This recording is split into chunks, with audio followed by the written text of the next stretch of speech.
Good morning, Wednesday, April the 3rd, 2024. We are the Round Robin,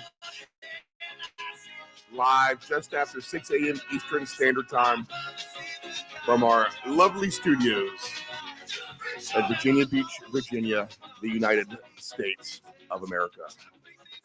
I am Stephen Murray. This is your first look at your sports day, right at the crack of sunrise here on the East Coast. Overnight if you're on the West Coast, and adjust your time accordingly when you're listening around the world. Live, 6 a.m. Eastern Standard Time, replay to follow immediately after this. You can subscribe to our YouTube channel, Deep End 757 Broadcasting, and of course our website, deependbroadcasting.com, should be launching sometime this week. All right, so the thing that we like about Wednesdays and Thursdays a lot of times is that we have a lot of day baseball with going getaway day, teams moving on to the next city, wrapping up their series. And today, on our first real getaway day of the season, we have a ton of day baseball. Let's go ahead and recap everything that happened yesterday, kind of to get you familiar. If you're listening now or tuning in and unaware of things that happened late night, we'll fill you in right now. We'll start in the world of baseball. That's what we do on the show.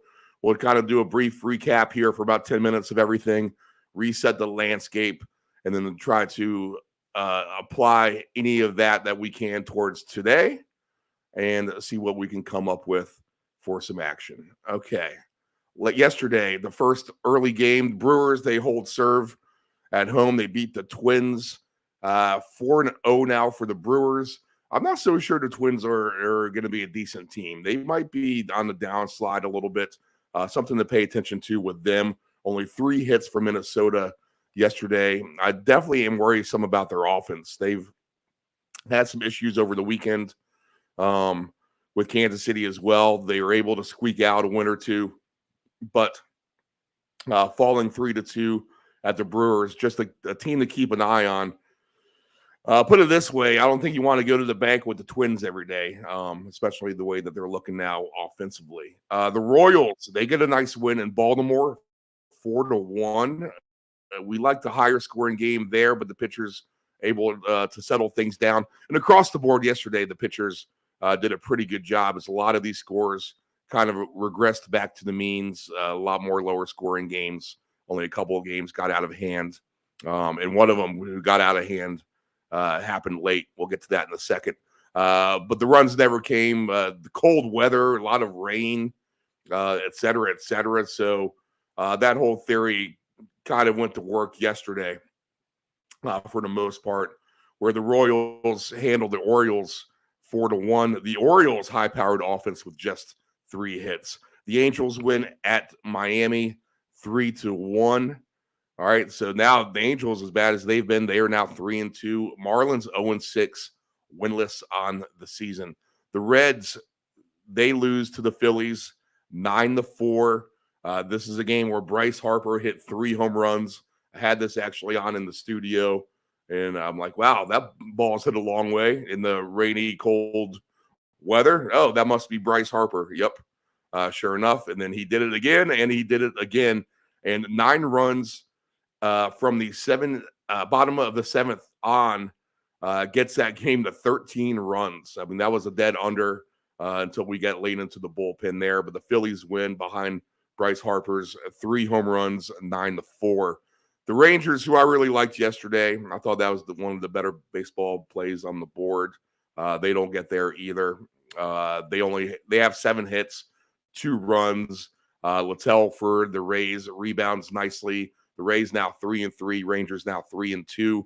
Rays 5-2 winners. They will play again today as one of the first early games. The White Sox, they win over the Braves 3-2.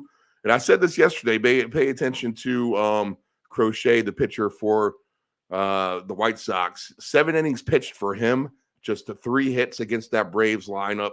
He had 8 strikeouts and just 1 walk, 1 earned run over that span. So he did very good. Michael Kopech comes in and gets the save.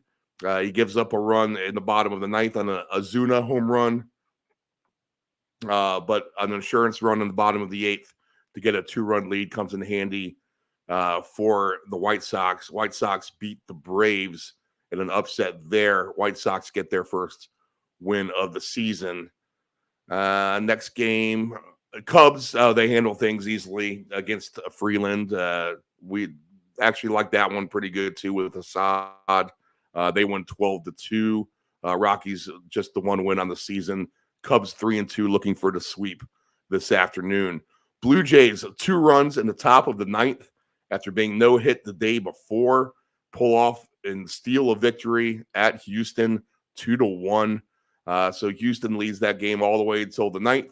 Davis Schneider, a 2-run home run, lifts the Blue Jays for a 2-1 victory at Houston. The Red Sox need extra innings, 11 total innings to beat the Athletics 5-4.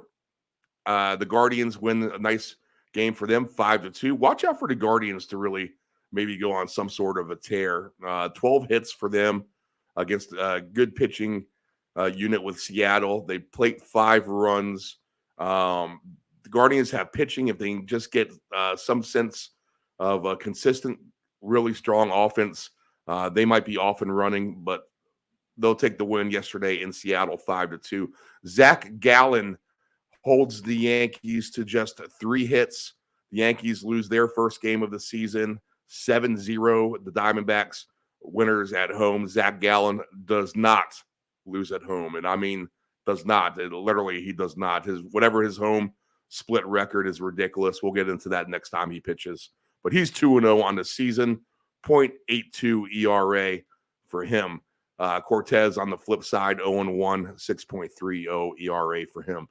We like the Padres against Michaelis yesterday for the Cardinals, but their offense goes quiet.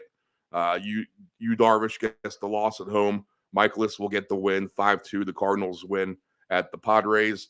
And the Dodgers, again, get their run line over 4.5 total runs for the game. They win 5-4 over the Giants. That game goes over the total, a game which he thought might go under the total because of the good pitching. But all those runs come from the top of the 6th inning or before. So they hold on. 9 hits total for the Dodgers, 9 for the Giants. Overall, though, the Giants 2-4 play somewhat competitive, except for that one real blowout against the Padres where they got leveled. But they're not winning these closer games right now, so that's going to doom them at the end of the day if they can't pull those off. So Dodgers now 6-2, 5-2 at home. All right, let's get to your NBA slate of everything that happened yesterday, and we'll recap the soccer, which was an under fiesta. But the Wizards beat the Bucks 117-113. The Lakers barely cover the backdoor over the Raptors 128-111. The Thunder, first end of a back-to-back in Philadelphia, squander a late lead. They lose 109-105. Joel Embiid, the hero there in the end. No Maxey either on the floor. So the 76ers, the nice home victory there. The Miami Heat, that was our best call of the day yesterday. We liked them against the Knicks. They win 109-99 over New York. And that gets them a little closer to an actual playoff scenario and not having to play in the play-in. We'll go through all that in a second as well. The Rockets lose at the T-Wolves. They had a bad flutter there at the end of the second half, into the first half, getting outscored 21-1. that's going to end up being the difference in the game, is really that 2-minute spurt, 2 or 3 minute spurt for the Rockets. That may be a devastating loss that holds them out of the play-in at the end of the day. T-Wolves win 113-106. Nuggets, they hold on to beat the Spurs 110-105. So the T-Wolves Nuggets continue to wrestle on top of the Western Conference, as well as the Thunder, who were losers yesterday. So Nuggets and T-Wolves benefit a little bit from the loss to the Thunder, for the loss to the Thunder. For the loss of the Thunder, not to the Thunder. Cavaliers, they flexed their muscles early at Utah. They went 129-113. We said the Jazz may be one of those teams that quits. They played decently hard and put up 66 points in the second half, so it's not like they went away quietly. But the Cavaliers with a comfortable victory at the end of the day. The Kings with a nice win. We said the writing might be on the wall for them, but injuries aside, they put their big boy pants on. They hold the Clippers to 19 points in the third quarter, 95 points for the game overall, and the Kings win by 14 points, 109-95 over the Clippers. And the late night superstar game, 30 points, 12 rebounds, 11 assists for Luka Doncic. Not enough for the Mavericks. They lose to the Warriors 104-100. Lower scoring game there, playoff type of atmosphere for sure, but a much needed win there for the Warriors. As far as the standings go, and that'll be important for tonight's game, because we have one team on the brink of elimination completely, and that would settle everything basically out in the East as far as teams who will make some sort of postseason, and that is with Brooklyn and Indiana. Brooklyn will be the last team eliminated tonight. They're really on the cusp, as they are 6.5 games back of the Hawks with just 6 to play for them. The Hawks has 7 to play. That's what's keeping them in there now. But 80 win by the Hawks at this point, and that will end the season for Brooklyn. And they will host the Pacers, who sit in the 6th spot. The 6th spot is a guaranteed playoff round, best of 7. The 7th is not. The 7th is a play-in game scenario, and the Pacers lead the Heat now just by half a game for that 6th spot. So the Pacers will be in Brooklyn tonight, and very motivated, to say the least, to keep the Heat off of their heels. The Pacers have a phenomenal season that they had to start. They do not want to fall into the play-in scenario after being basically up in the playoffs the entire time. In the West, just 7 games left to play for Houston, and they sit 3 games back now of Golden State in the play-in. So they really need to get their act going. Golden State trails the Lakers by 1.5 games, so still some movement left to do there. And then as far as the actual playoff, the play-in scenario, Dallas and the Pelicans have a good 1-game firm lead over the Kings and the Suns for the 5th and 6th spot. So really, all this could juggle, even from the Clippers on down, the way that they lost last night. Anywhere from 4 until about 8 could really juggle around pretty good here in the next few days as we near the NBA playoffs. All right, as far as the soccer goes, yesterday, we had a draw fest, as we mentioned, for the most part, lower scoring games. Newcastle and Everton 1-1. Burnley and Wolverhampton 1-1. West Ham and Tottenham 1-1. Bournemouth wins 1-0 over Crystal Palace, and Nottingham is your strong team of the day. A much-needed win for them, 3-1 for them. All right, so we have day baseball on the slate. Let's go ahead and take a look at that menu. We'll get into the NBA, and then we'll hit the soccer again. We'll reserve the Final Four for the end of the week. Go a little NASCAR in towards the end of the week as well. And we'll try to maybe touch on the women's Final Four as well. Apologies to all the Caitlin Clark fans, as we did not mention any of her successes that she had on Monday night where she completely dominated LSU. All right. The slate for baseball for today. Let's see what we have in store. 4 games at 1 o'clock Eastern Standard Time. The first of which will be, and let me get my good game cast up here for the baseball. The first game's a good one, again, with the Royals and the Orioles, 2 good pitchers on the mound. We have Ragans for Kansas City, who looks like he's a very good pitcher, and we also have Corbin Burns as well, we know he's a good pitcher from his days in Milwaukee and his first start for Baltimore. Corbin Burns 1-0 on the season, 1.50 ERA. Ragans, although he lost his one game, just a 3.00 ERA for him. So 2 good pitchers. Again, 54 degrees, sunny skies. 2 good offenses that were silent last night. I think the Royals may be around for a while. They're only 2-3, but watch out for them as we go moving forward. They definitely have some pop in the bat. They have a lot of speed on the bases.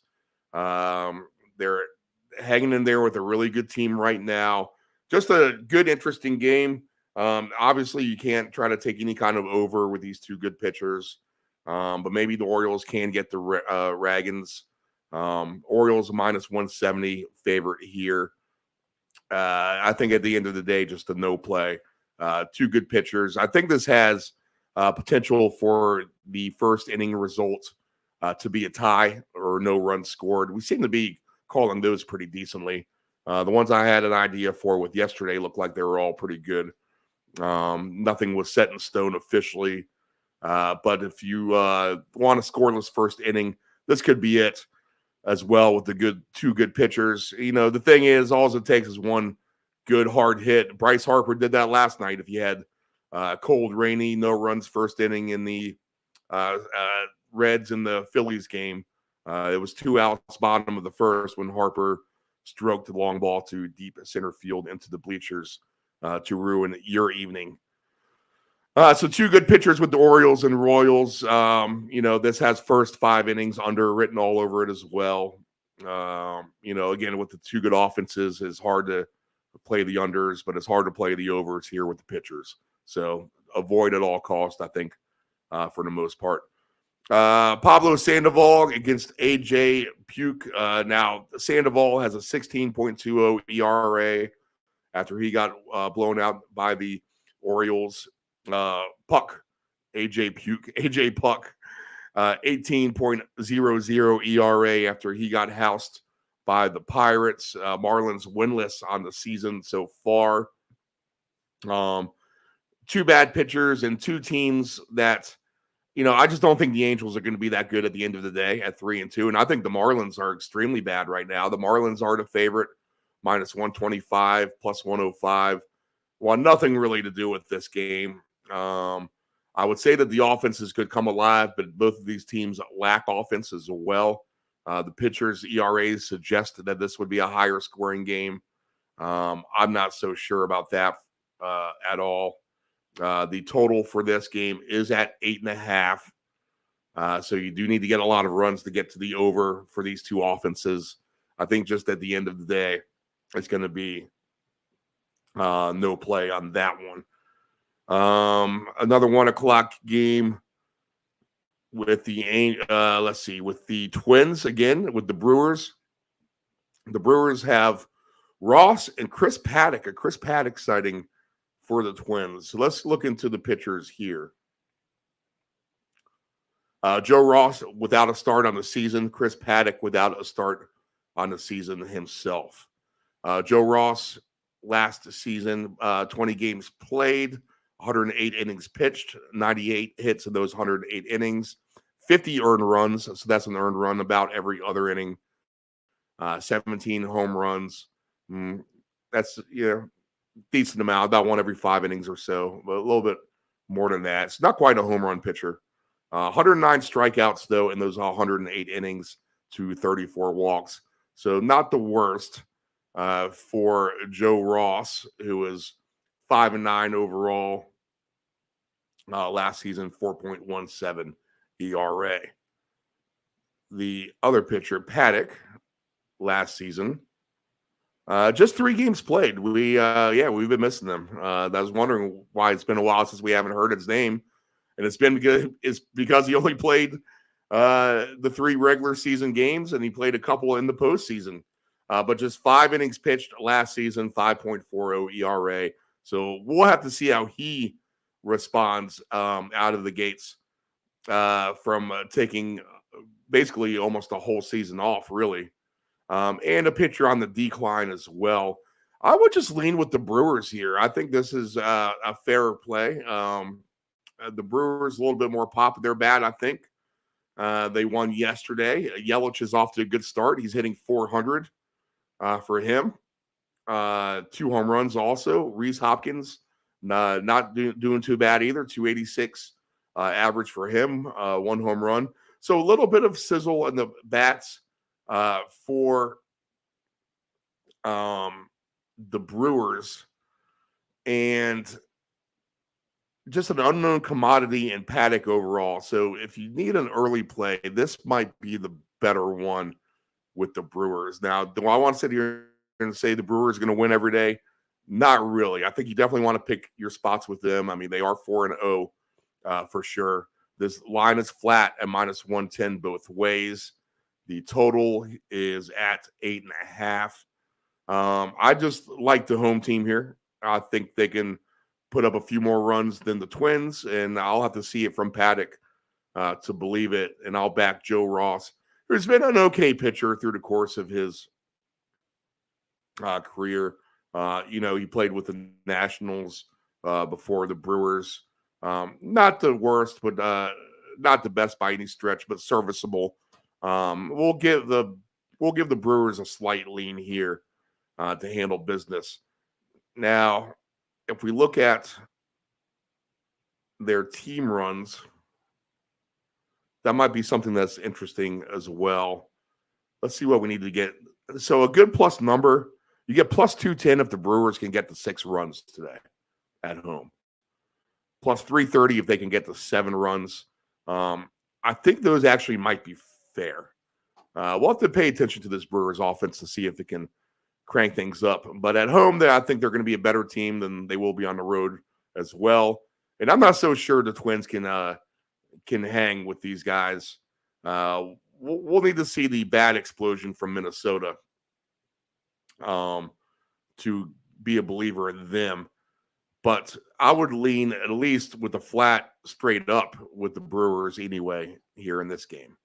All right, another 1:00 game with Texas and the Rays. The Rays are -122 favorites. Over under is 8.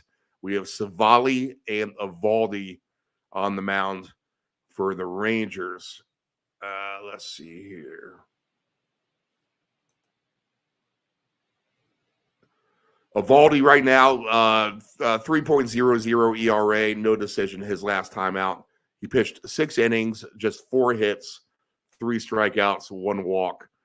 So a good start for him, his first time out. And Aaron Savali, he won his last game, 1.50 ERA. He pitched 6 innings, 4 hits, 6 Ks, gave up a home run. So both of these pitchers were strong out of the gate. Both very serviceable veterans, experienced.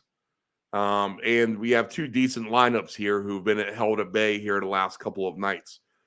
So we'll see how this goes off today. Again, this could have the tie at the first inning result, 0-0, 1-1. And we say tie at the first inning result because we like that a little bit better than under first inning, half a run. The juice is similar. You give yourself an extra out. No pun intended with the if you get a run at the top of the inning, your under half bet is dead, but your tie first inning bet is still alive. You give yourself a chance to rebound in the bottom of the first. Successful formula for us last week. Over under here started at 7.5 and up to 8.5, so it's actually gaining ground on the over. I mean, are these two pitchers the greatest? They're serviceable, but are they the greatest? Yeah. I mean, the offenses definitely break out for sure. I mean, these guys are not going to hold them completely at bay. So good pitching matchup. Hard game to handicap. In fact, all these games are a little bit harder today. Just looking at the slate initially. If we're reaching for the Brewers to be the best play with Joe Ross so far, then that tells you something there. But just keep all that in mind with the Rangers and the Rays. Two good pitchers, two good offenses. We'll see what gives. 2:10 Eastern Standard Time. The Braves will try to rebound after their loss last night to the White Sox. White Sox 1-4. Spencer Strider gets onto the mound here, 3.60 ERA. And we'll go with the old undecided pitcher already for the White Sox. So undecided for them, who they'll have, which means it's probably a bullpen game. More than likely, they're going to use the bullpen to stretch things through. And I don't think that's going to be a good formula to be in Atlanta today. This would be one of the better plays on the board so far, I would think. Even in the cold weather in Chicago. The Braves had 41 degrees is what they're calling for at first pitch. Yikes. So that is cold. Maybe that does slow down the Braves offense for sure. But I would look at some kind of alternate line for the Braves. We don't need them to score a million runs, I don't think, in this scenario today. I think Strider can hold the White Sox to just a run or two, let the bullpen do the rest. So if the Braves can get to somewhere around 5 runs, I think they'll be fine to cover your alt line number or however you want to juice them up today. Let's see here. Are they off the board for the book? Yeah, it looks like they are. So they're not even on the main. Some books have them off the board completely because of the pitching matchup.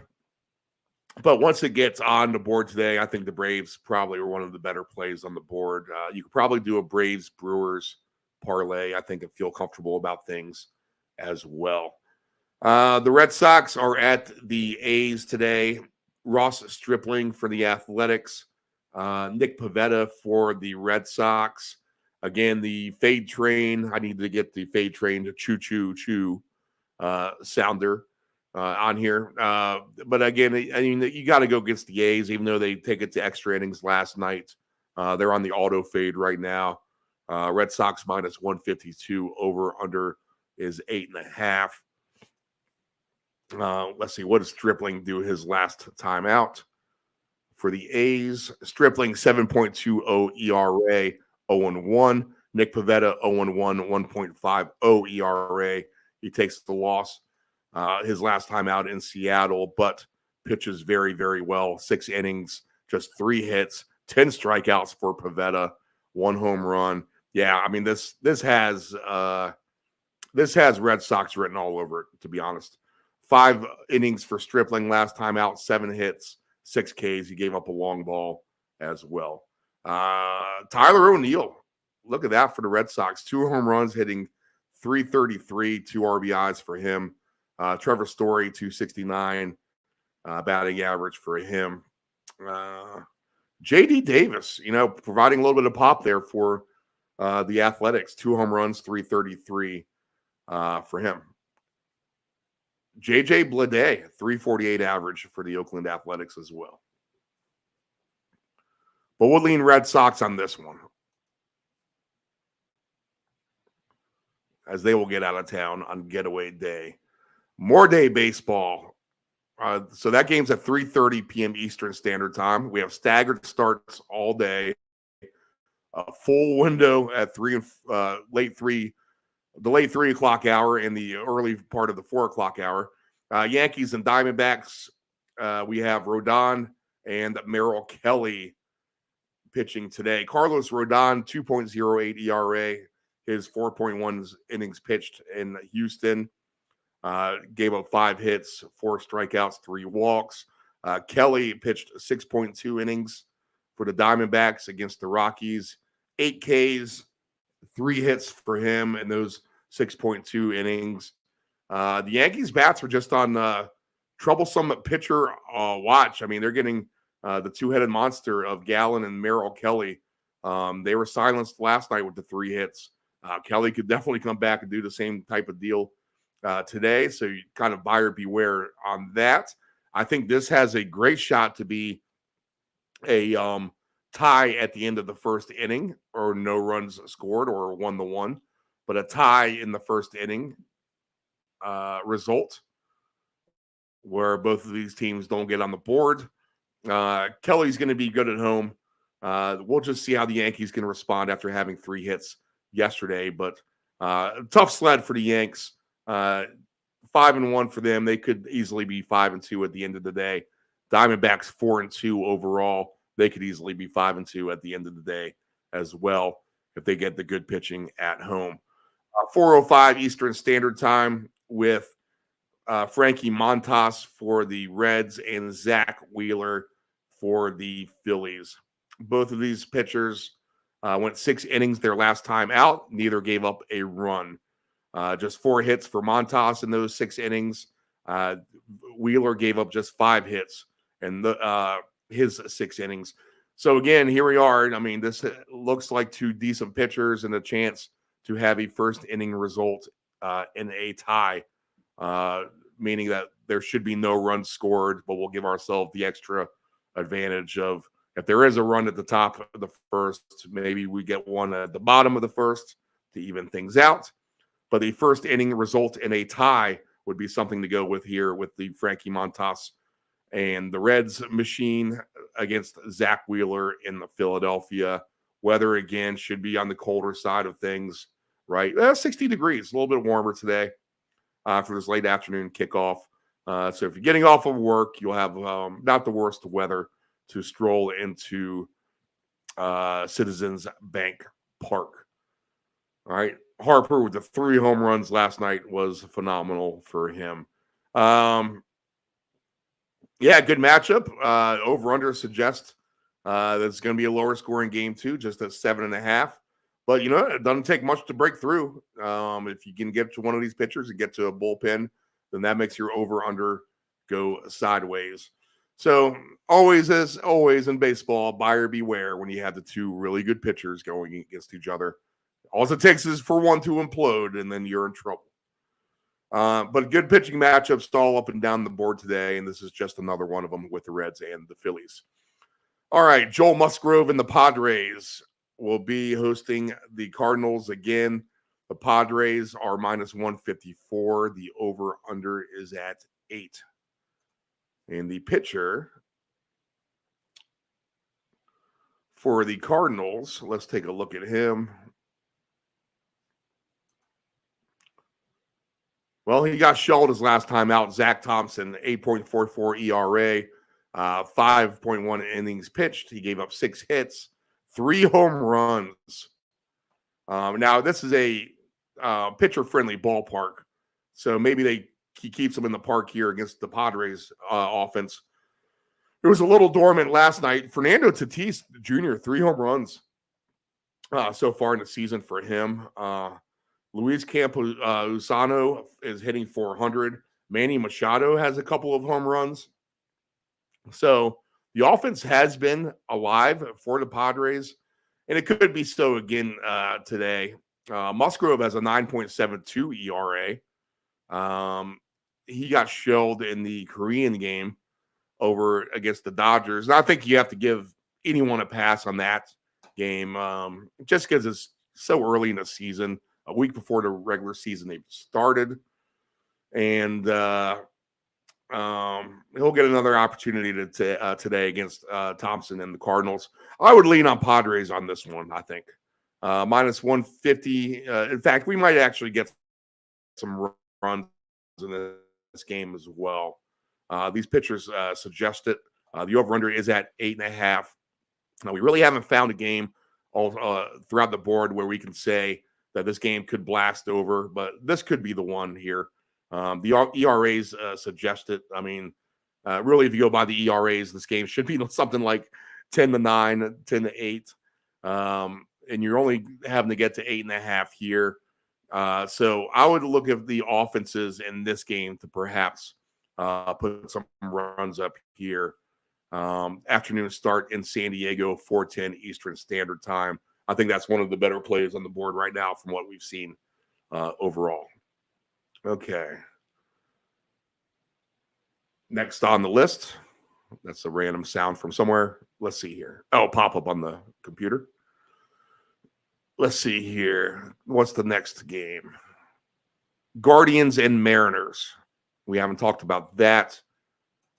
We have George Kirby, who's been phenomenal to start the season, 6.2 innings pitched, just 2 hits, no home runs, no earned runs, and he will face Logan Allen for Cleveland, 5.40 ERA, 5 innings pitched, 6 hits for him, gave up a couple of home runs to the Athletics. This could be a pitcher's duel. This could be a low-scoring game throughout, much similar to the game yesterday that these two played. Stayed under the total, 5-2, 7 runs total. I would expect about the same with these two.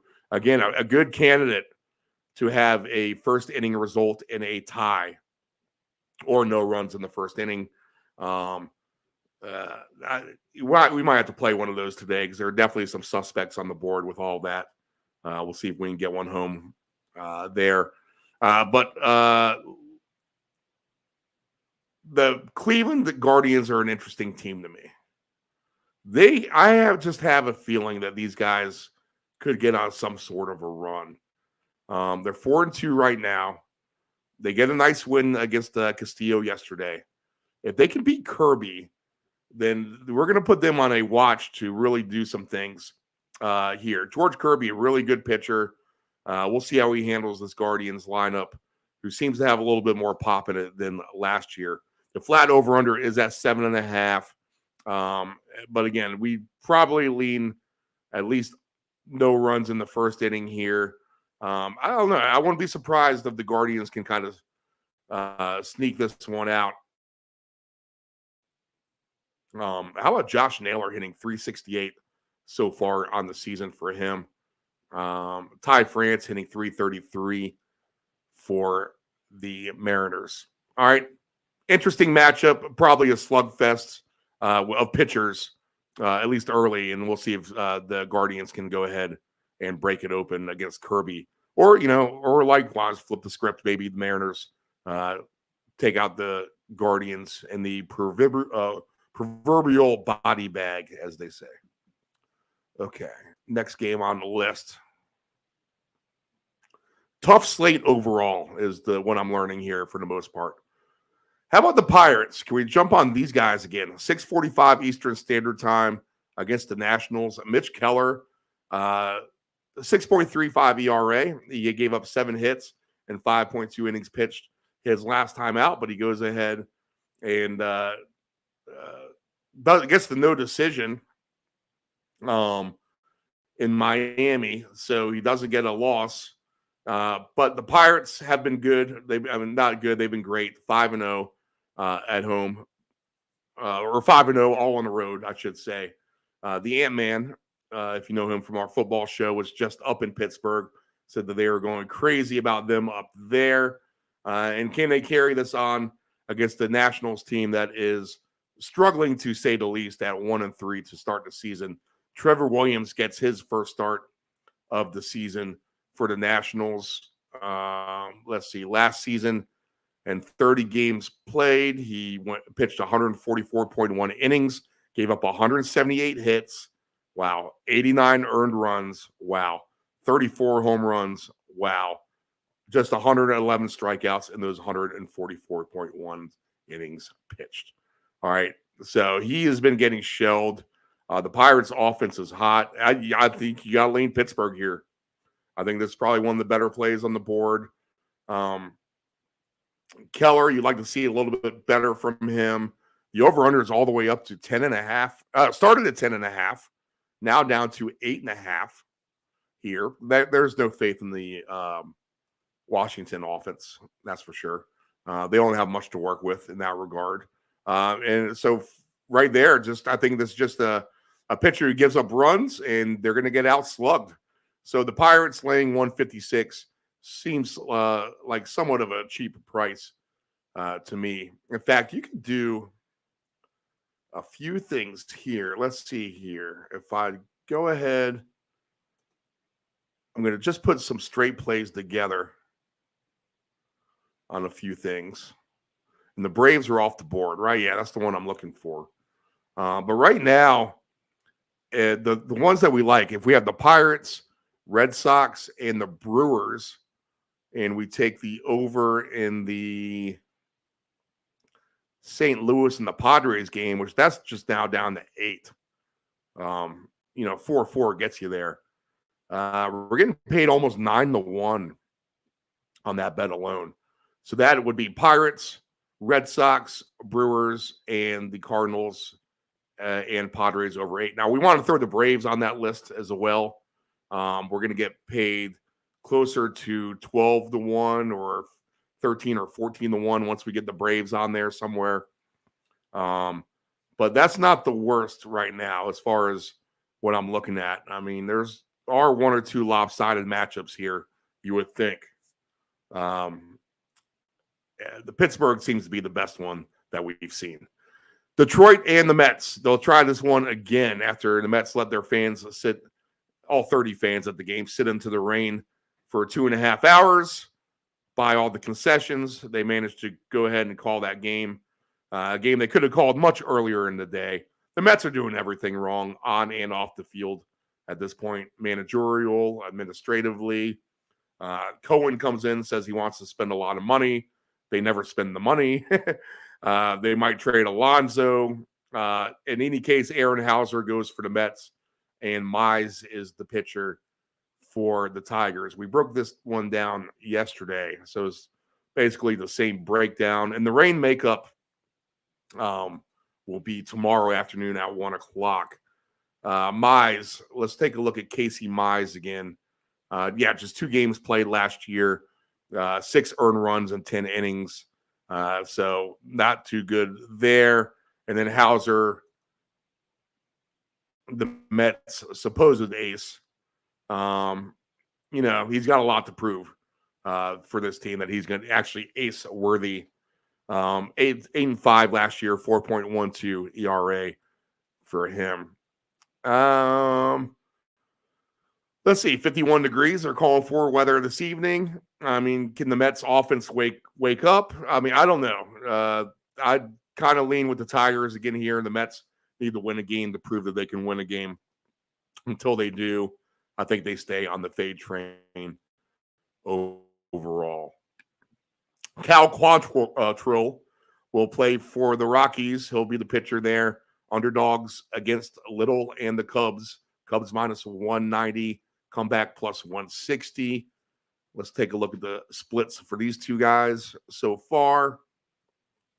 Little 0.00 ERA, no starts.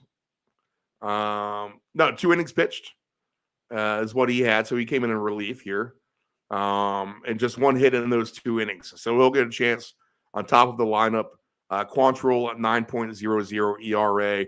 I mean, I think it's all the same thing about yesterday, really. You just take the Cubs, who seem to be a nice team, 3-2 overall. They can score some runs as well. They have pitching, and they do that better than Colorado in both facets. So I think you lean with the Cubs here. You can throw them on your list of teams that you want to take if we throw them in that parlay together with all the other teams straight up.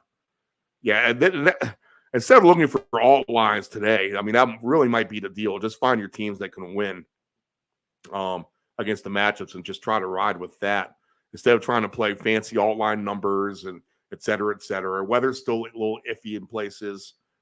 So that may hold things down. 43 degrees in Chicago today for this game, 7:41. It'll be a chilly evening there on the north side at Wrigley. All right, Chris Bassett, he'll get another chance against Christian Javier and the Astros. Minus 148 for the Astros. Over under is at 9. Now, Bassett's a good pitcher. He gave up a long ball that didn't help his cause his last time out Christian Javier is a pitcher who's kind of ripe for the picking in my mind. Now, he does have a 0 ERA. He went 6 innings last time out, just 4 hits allowed to the Yankees. So he had a strong outing, but we saw how he faded down the stretch last year. And maybe that's what it will take. It will take towards or a few starts for him to start to get his feathers ruffled. Bassett, 7.20 ERA. Again, he gave up that one long ball that really hurt his cause. 6 hits over 5 innings pitched in Tampa his last time out. Altuve's hitting 360 with 2 home runs. Yonder Diaz is hitting 476. So the Astros is able to have a little bit of pop in their bat. George Springer, the former Astro, is hitting just 136. He leads the lead team in home runs with just 2. You want to see these Toronto bats wake up consistently and be a consistently good team. There is just a lot of inconsistencies with their lineup and with Christian Javier. So this is kind of an unknown commodity of a game with Bassett and Javier. I think it really is a coin flip either way this goes. Better pitching matchup on paper potentially than it would be in a live game. Maybe the over gets there. Maybe this is a game for the over with Bassett and Javier. We'll have to see how this one plays out. No play at the end of the day. I have a feeling whatever side you would take would be a disgusting result for you. So 8.5 is the total for the runs, minus 140 right now for Houston, plus 120 for Toronto. I think we'll just pass on that at the end of the day. And the Dodgers will be the last game of the night. Tyler Glasnow against Harrison for the Giants. Full baseball breakdown every show here. Takes about every show to do the baseball breakdown, doesn't it? Let's see here. Harrison for the Giants. Kyle Harrison, 1-0, 3.00 ERA, 6 hits and 6 innings pitched his last time out, gave up 2 home runs. So he's able to give up the long ball to a potent Dodger lineup. Glasnow, 2.45 ERA, 11 innings pitched so far in the season. You got to remember he's had the Korean game as well. Just 4 hits and 11 innings for Glasnow. So you got to lean Dodgers here, I think, at the end of the day. They're just going to have a little bit better pitching, a little bit better potent lineup overall than the Giants. And if you want to throw them on that list of teams to win today, you might as well. So the best plays we have in baseball are this. Once the Braves get on the board, we think that they can handle business since Strider doesn't have an opponent to go against. He's going against the good old undecided pitcher for the White Sox. So once that game gets on the board, I think the Braves are a fair game. It looks to be like a bullpen game for the White Sox. Otherwise, you got to keep riding the Pirates who are hot. They get a bad pitcher. You got to take the Red Sox against a bad pitcher in Oakland. Oakland on the fade train automatically. Lean with the Brewers at home. This is probably the harder of the picks, so you can take them off of the ticket if you need to. The one total we do like is with the Cardinals and the Padres over 8. And the Cubs should be able to win and handle business against the Rockies at home again, and the Dodgers in that same regard. Actually, the Cubs at minus 190 and Dodgers at minus 235 actually look cheap for those inflated numbers.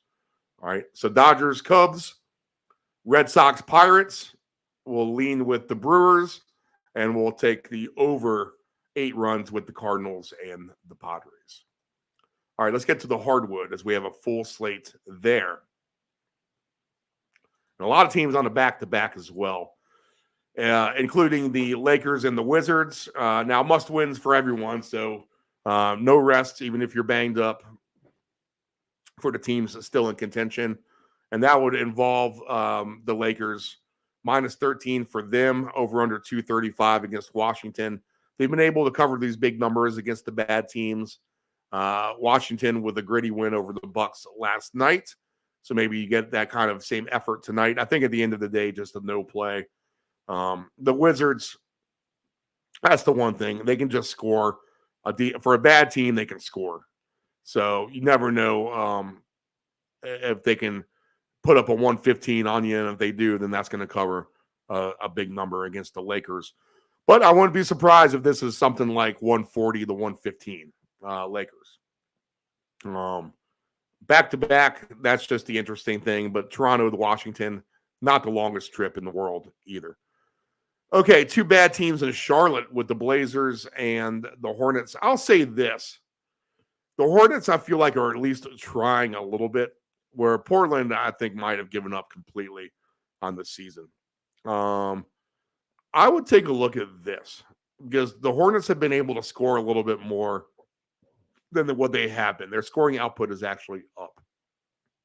So I would look for Charlotte team points here. And their home team points right now is off the board, but it's going to end up somewhere like 105, 104. I think they can go all over on that. Really, really good. You can probably move their line as well for -2. You want to jump off a cliff and you're saying take these bad teams. But for Charlotte to win by 11 or more is at plus 320. I think that's actually live in this game. So the Hornets at home against a Trailblazers team who basically has quit. They played a little tougher in Orlando the other night. They lost by 60 in Miami over the weekend. I think you're going to get, Charlotte's going to say, look, this is a game we can win, guys. Let's just win this for us and for the fans, get at least a halfway decent taste in our mouth. LaMelo Ball shut down for the season. So I would lean Charlotte here over Portland. Again, look at the injury report. You won't get any injuries for these teams until right before tip-off. But if you see a Brandon Miller and Miles Bridges out of the game, then you want to lay off of that. But as long as you have those two guys and Grant Williams in the lineup as well, then I think you're going to have a good shot here with Charlotte on this one. The Bucks off the back-to-back, -13.5, 222.5 at home against the Grizzlies. The Grizzlies, again, with their injuries. Jaren Jackson gets 40 points, I think, the other night, or close to it anyway. They've been scoring more than what they probably should be. The Bucks, kind of relatively comfortable. Let's see where the Bucks are in their standings. That's going to be... I don't think they have much to play for in terms of the standings. So let me get to that.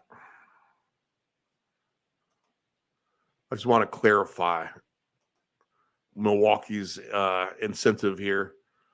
Really, the one thing that they can do is end up as the 3 seed, and that would put them on the road in the second round against Cleveland, potentially, if Cleveland holds a serve. But I would say at the end of the day, just not a lot to play for the Bucks. So I think you have to throw this game out. I don't trust the Bucks. And a mishmash unit like the Grizzlies will want to stay off them any kind of way at the end of the day. Desmond Bane, is he going to be back sometime soon? He was back and then got hurt again. And then I think, who knows? I don't see him listed in the first basket lineup. You would think the Bucks would be able to win this and handle business at home, but who knows with these guys.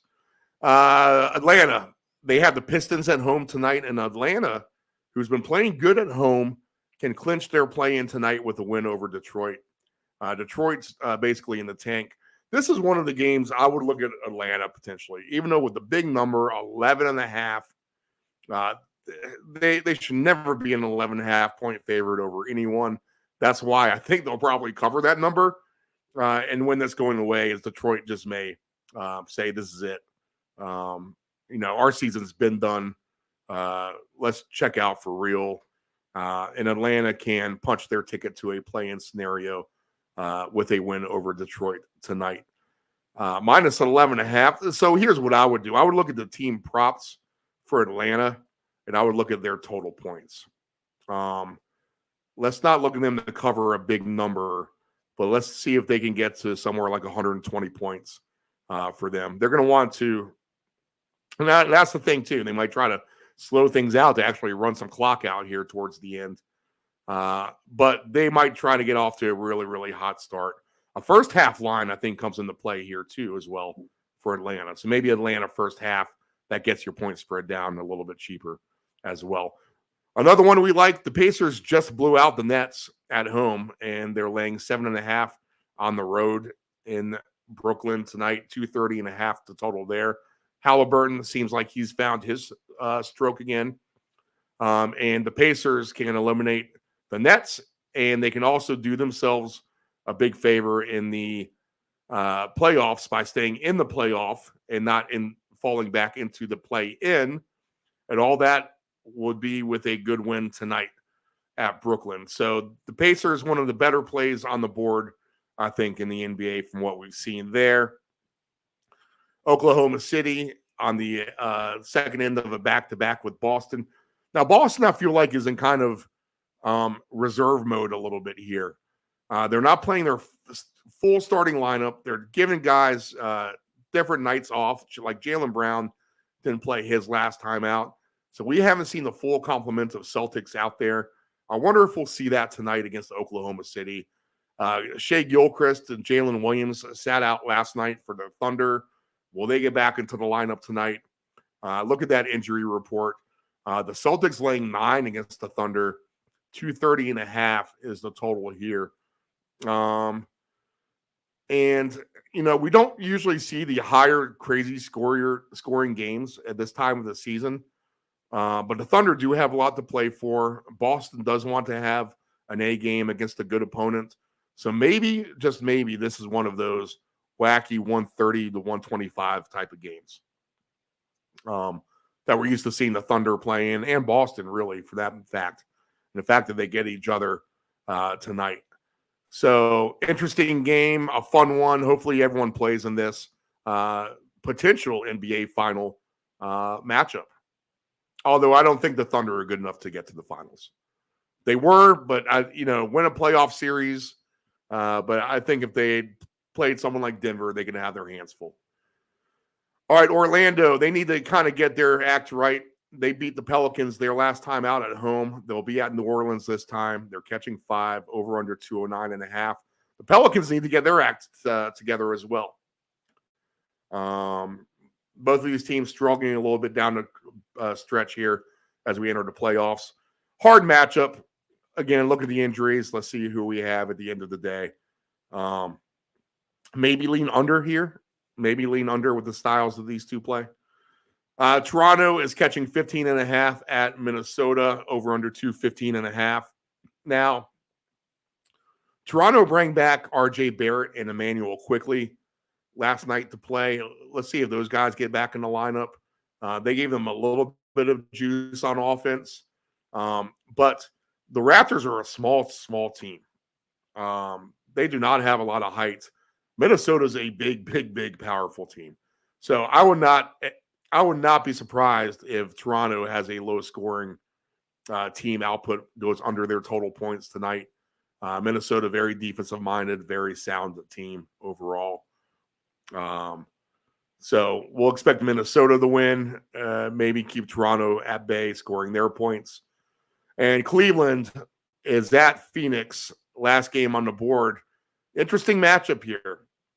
Cleveland's going to be a physical team. They're catching 5.5, over under 226.5. Phoenix can come out and score 50 points in a quarter and then give you 75 points total in the next 3 quarters. So they're just a little bit of a schizophrenic up and down team. Interesting matchup here. You would like it better if Cleveland wasn't on back-to-back.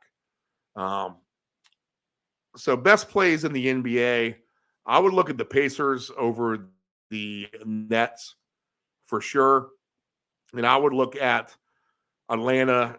11.5 is a bad number to try to cover, but maybe they're Atlanta team points total over. And we'll take a bad team in Charlotte to beat Portland. All right, so I think those are your 3 NBA plays you can go with there.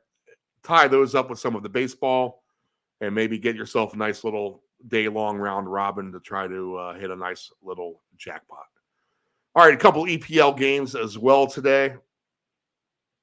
Arsenal has the green light special against Luton Town. Now, weather could be an issue. That's the one thing. But how about this? Arsenal is minus 1150 on the money line to beat Luton Town. Luton Town is 22-1 odds. And they pulled a couple of upsets here. And a draw is at 11-1.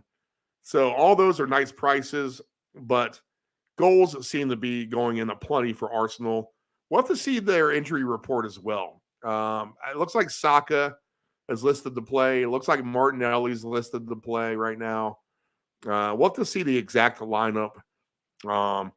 Arsenal, check this out. To get to 4 goals for Arsenal today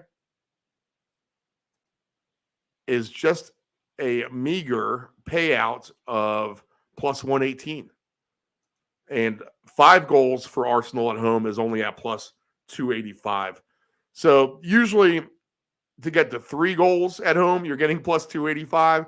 It's taking Arsenal to get to 5 goals at home to get to plus 285. Now, they destroyed Sheffield their last time out when they played one of the teams in the relegation zone. They had 6 goals by halftime. Can they do that against Luton today? I think weather is going to be important, so pay attention to that. There is rain in the forecast. See what you get a little bit closer to kickoff there. That's at 2:30 p.m. Eastern. Brentford and Brighton is a game where Brighton's been kind of banged up with injuries. Brentford, I think, has a little bit better offense here at home. They have Tony. They have Johan Wissa. Wissa would be a good goal prop today. Wissa, W-I-S-S-A. Brighton is his former team. So perhaps a goal from him today. What's he paying on any time goal? He is a good goal scorer as well. He's been red hot. Plus 220 for him. Just a little bit better talent on Brentford today. And I do like their goalkeeper Flecken. He seems to be keeping the ball out of the net a little bit more. Now, Brentford has not been able to string any wins together at all for the most part. But I think they can win this game at home against Brighton today. They are plus 145 to win this straight up. I wouldn't be surprised if it's 1-0 here. I wouldn't be surprised if this is an under game, much like the games yesterday. And a real good game with Man City and Aston Villa, 3:15 Eastern Standard Time. Aston Villa is getting 10-1 on the money.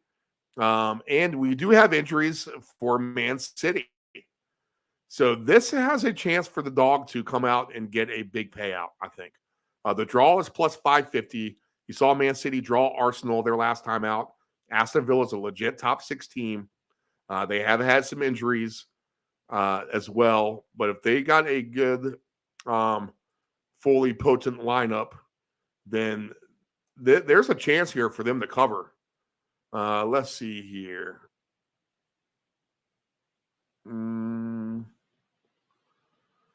Yep, there's Leon Bailey. So is there no Ollie Watkins here? Actually, let me pull up my EPL injury list. What is going on with Ollie Watkins? English Premier League. Injuries.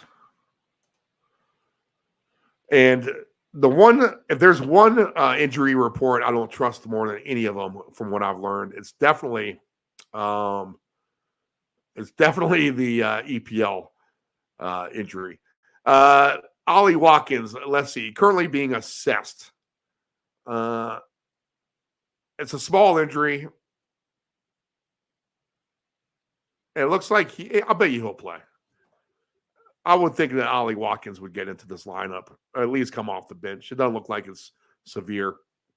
So that would be good news for Aston Villa. A potential over game here too as well, I would think. You got defensive injuries to Man City. In fact, Kyle Walker is still ruled out. He's going to be their best defender. John Stones, it looks like he's back in. Can Aston Villa just get enough possession from a ball hogging type of Man City team to get a couple of goals? It'll be interesting to see. Again, weather is going to play a big part here. Let's see, what's the Manchester weather? So I think that's going to be key.